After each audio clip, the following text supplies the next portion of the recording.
On a de la grande visite là, au moment où on se parle. Oui, on a Simon Bédard de parlonsjunior.com. On va parler de la série. C'est une série qu'on n'a pas parlé encore à l'émission. La série entre l'Armada de Blainville-Boisbriand et les Olympiques de Gatineau. Simon, bonjour, bienvenue à l'émission. Bonsoir Jean, merci. Oui, bon, évidemment, une victoire expéditive de l'Armada qui a remporté les 2 premiers matchs. Au 3e match, une décision assez surprenante de Benoît Gros qui a décidé d'employer Mathieu Bézot comme gardien partant. Le pari a mal tourné là, pour Benoît Gros.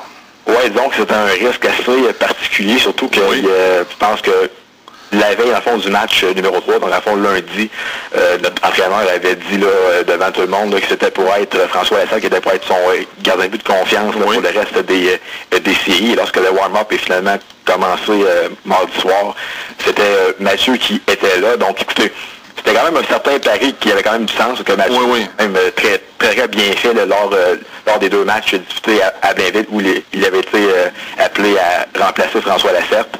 Mais ça reste quand même que pour un jeune gardien de but qui sortait un petit peu de nulle part dans le match le plus crucial de l'année, c'était peut-être pas le meilleur contexte pour lui, là, surtout devant nos partisans qui étaient gonflés à bloc, comme peut-être un petit peu trop demandé. Puis pour François, ça n'a pas été facile, ça a quand même été un peu une claque en pleine face pour lui. Oui. Je pense que, écoutez, ça n'a pas très très bien tourné, mais je pense que l'Armada a tellement débuté ce match-là en force que même si ça aurait été François ou lui, ça aurait sûrement été peut-être un petit peu la même chose qui se serait passée. Je pense que les nombreux blessés chez les Olympiques, là, ça a vraiment... On n'a pas vraiment compétitionné avec l'alignement complet. Là. Ça aurait pu être une série beaucoup plus longue sur papier si les Olympiques auraient été en santé là, dans cette série-là. Oh oui, c'est sûr. Écoutez, on a quand même perdu. Je pense que la perte qui nous a fait le plus mal, là, c'est lors du match numéro 2, là, vendredi dernier, à Blainville, la perte de Garrett Clark en fin de match. Là. On parle aussi d'un défenseur qui est quand même un vétéran, qui a quand même beaucoup d'expérience. Il a quand même passé à plusieurs endroits avant de s'en venir ici. Et c'était aussi un joueur là, qui frappait. Je pense que les joueurs de Blainville craignaient un petit peu Clark, là, surtout Richer, là, qui était un peu, là, dans le fond, le joueur ciblé là, suite au coup porté dans le droit de Thomas Chica il y a 2 semaines.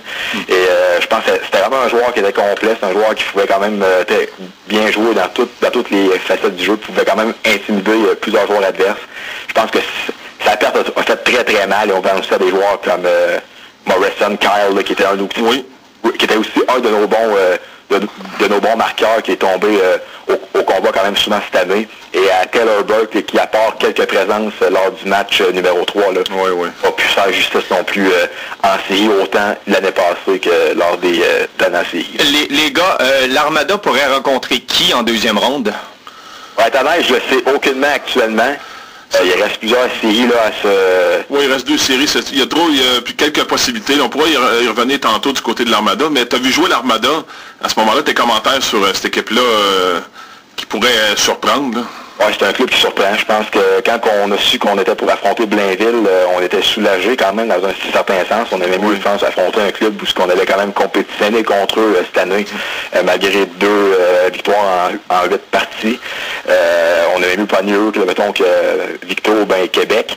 Mais ça reste quand même que c'est un club qui surprend, qui est un club qui est dirigé par un très bon personnel d'entraîneurs qui ont beaucoup d'expérience. Je pense que ça l'aide. Oui. Et pour un club que tout le monde voyait finir dans les bas-fonds du classement, d'avoir fini avec quelque chose comme 86 points, je pense, et de nous avoir sortis en 4 matchs. On sait que les Olympiques n'ont jamais été un club facile à vaincre en série. C'était quand même un club qui avait quand même beaucoup de succès.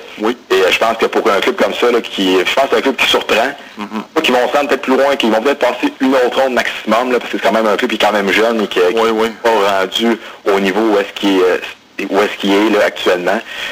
Mais quand même, je pense que c'est un club qui pourrait quand même surprendre, et on voit que les gars avaient une très très belle chimie.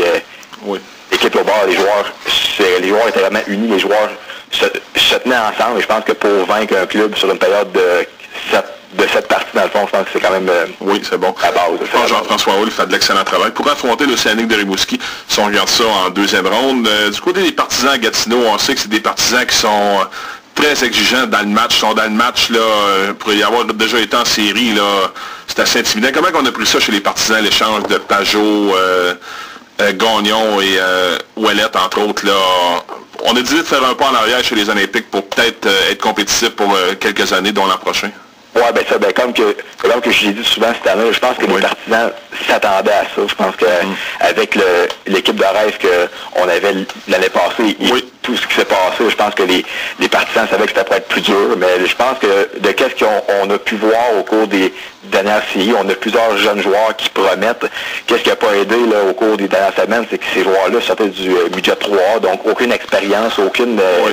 c'est vraiment difficile. Il y a quand même une très grosse différence entre les séries du budget 3 et de la Ligue de hockey junior majeur du Québec. Aussi là, dans un calendrier beaucoup plus chargé. Donc je pense que les gars étaient peut-être à bout de souffle. Là, je pense que même si les gars voulaient absolument gagner, même si on avait quand même un certain potentiel pour, c'était vraiment, je pense qu'ils ont peut-être manqué de courant dans le fond de carburant pour compétitionner encore plus. Et je pense que les partisans étaient quand même déçus parce que c'est toujours plate de voir un club se faire sortir en 4 parties comme ça aussitôt. Là, même moi, je trouve ça encore un petit peu plate là, actuellement. Je pense que les partisans savent que c'était quand même une bonne chose à faire. Les gars ont pris beaucoup d'expérience quand même. Ça va aider. Ça va aider justement au cours des prochaines campagnes. Mon cher Simon, tu restes avec nous quelques minutes. On revient, ça sera pas très long. Excellent, pas de trouble. Merci. You're on the right tracks. FM 91.1. Certaines conditions s'appliquent. Visitez cogeco.ca/comparer.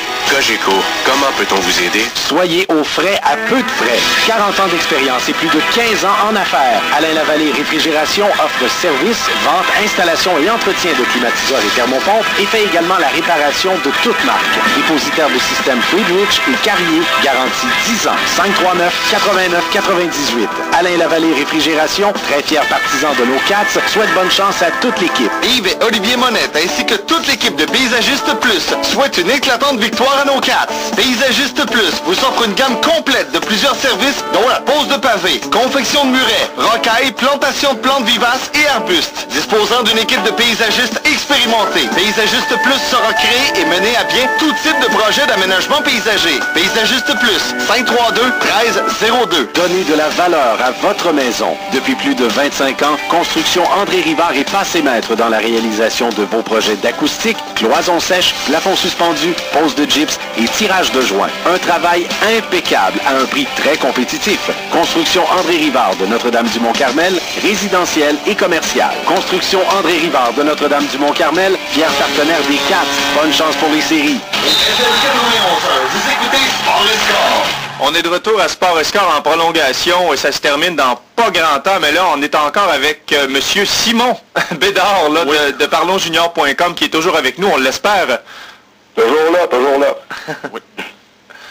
Donc, je voulais te demander, Simon, concernant là, François Lacerte des Olympiques, le gardien de but, là, il y a eu une très grosse saison. Est-ce que tu penses que ça pourrait l'amener à avoir une offre là, pour une invitation professionnelle? Sans doute. Écoute, je pense que j'aurais peut-être eu plus de chance si j'aurais pas connu là, 2 contre-performances lors du début de la dernière série. Mais si on regarde l'ensemble de l'année, c'est quand même un gars qui a quand même entamé 66 des 68 parties de l'équipe. Donc c'est quand même beaucoup là, de hockey pour un jeune homme de 20 ans qui n'était pas habitué à ça vraiment avant. Oui. Je pense que, écoutez, je pense que c'est une très belle histoire.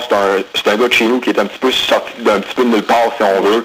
A su saisir sa chance et prouver à tout le monde qu'il pouvait quand même être considéré comme un gardien de but de premier plan dans la Ligue. Et tu sais, on sait qu'il y a plusieurs joueurs aussi de 20 ans qui n'ont pas eu la chance d'être appelés par un club professionnels et qui ont finalement eu une chance de percer plus tard. Donc, je pense peut-être un contrat dans la East Coast, dans la Ligue américaine pourrait être possible.